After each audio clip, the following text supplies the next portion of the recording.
আসসালামু আলাইকুম। আমি আজ অধ্যায় ৮ dydx এর জ্যামিতিক ব্যাখ্যার আরেকটি অঙ্ক নিয়ে আলোচনা করব। এখানে বলা আছে যে আমাদের একটি সমীকরণ দিয়েছে বক্ররেখার, সেই সমীকরণটি হলো x² plus 2ax plus y² equal 0। এই বক্ররেখাটির উপর এমন বিন্দুগুলো বের করো যেখানে স্পর্শক সমূহ x অক্ষের উপর লম্ব। আমাদের একটি বক্ররেখার সমীকরণ দিয়েছে এবং এই বক্ররেখার উপর এমন বিন্দুগুলো বের করতে হবে যারা হচ্ছে x অক্ষের স্পর্শকের উপর কি হবে, লম্ব হবে। তাহলে এটি আমরা কিভাবে করতে পারি একটু দেখি। আগের অঙ্কগুলোর মতোই কেউ যদি আগের ক্লাসগুলো করে থাকো তাহলে এটাও খুব সহজে করতে পারবে। আমরা প্রথমে কি করব, প্রদত্ত বক্ররেখা। ওকে, সমাধান সমাধান এখন আমরা কি করব যে প্রদত্ত বক্ররেখা,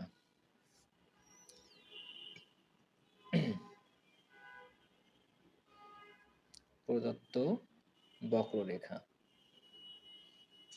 তাহলে প্রদত্ত বক্ররেখাটি কি, x² plus 2ax plus y² equal 0। আমরা কিন্তু এটার কি করব, অন্তরীকরণ। অন্তরীকরণটি মূলত কি, আমরা অন্তরীকরণ মানে হচ্ছে কোনো কিছু ঢাল বের করা। তাহলে এই রেখাটি যদি আমরা অন্তরীকরণ করি তার মানে এর একটি ঢাল বের হবে। হ্যাঁ, তাহলে আমরা সেই ঢালটি দেখবো যে কি। দেখি আমরা যদি এখানে অন্তরীকরণ করি x², তাহলে x² অন্তরীকরণ করলে কি হবে, 2x প্লাস 2ax।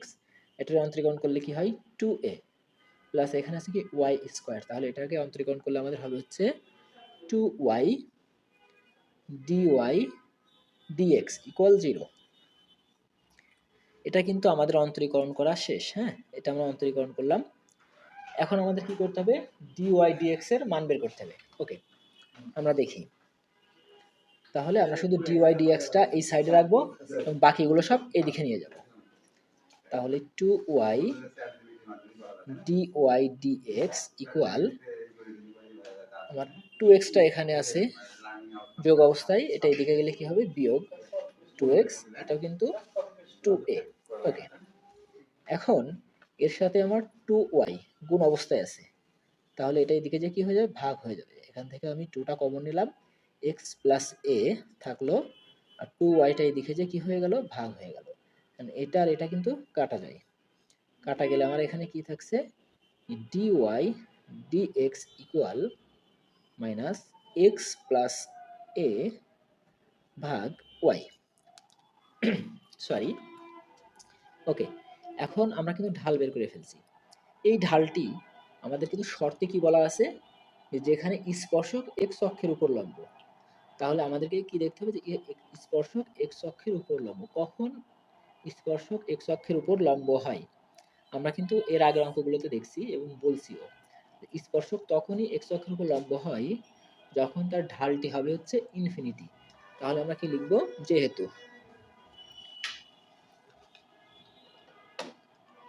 যেহেতু স্পর্শক স্পর্শক x অক্ষের উপর লম্ব,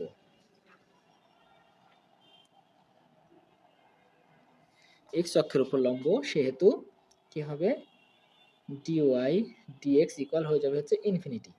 ঠিক আছে, তাহলে dy dx এর মান কত, minus x plus a equal infinity, sorry minus x plus a ভাগ y ইকুয়াল ইনফিনিটি হবে। আমরা কি লিখতে পারি, ইনফিনিটি সমান 1/0।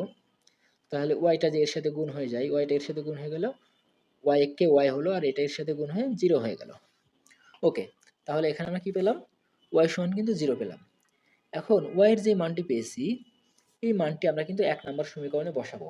এই যে আমরা প্রথমে যেটা লিখে রাখছিলাম, এটা আমাদের 1 নম্বর সমীকরণ। আমরা যদি এখানে বসাই, বসালে আমরা কি পাবো, x এর মান পাবো এবং স্থানাঙ্কটা বের করতে পারবো। তাহলে বসাই,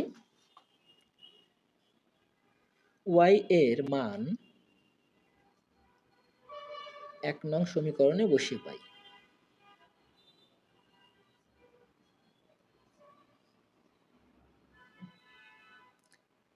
ঠিক আছে, তাহলে আমরা দেখি, এখানে ছিল আমার কি x² plus 2ax plus y² ছিল। তাহলে এখন y এর মান কত, 0। যেহেতু y এর মান 0, এটা কি হয়ে গেল, 0 হয়ে গেল। তাহলে x² প্লাস 2ax এটা সমান কি হবে, 0 হবে। আর আমার এখানে যে 2ax এটা আমি এদিকে দিয়ে দিলে কি হয়ে যাবে, বা এখান থেকে আমি x কমন নিতে পারি, x কমন নিলে কি থাকে x প্লাস 2a ইকুয়াল 0। এখন আমরা হয় অথবা দেব, হয় কি, হয়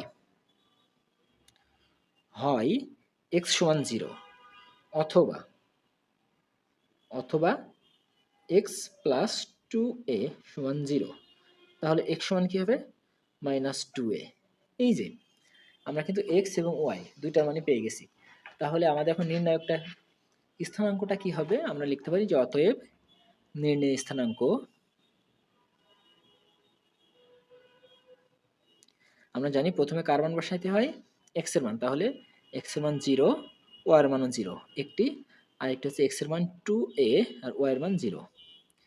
এটাই কিন্তু আমাদের এই বক্ররেখাটির স্থানাঙ্ক, মানে এই বক্ররেখাটি যেসব বিন্দুতে x অক্ষকে ছেদ করেছে সেই সব বিন্দুতে এই বক্ররেখাটির স্থানাঙ্ক হচ্ছে 0 0 আর 0 মাইনাস 2a 0।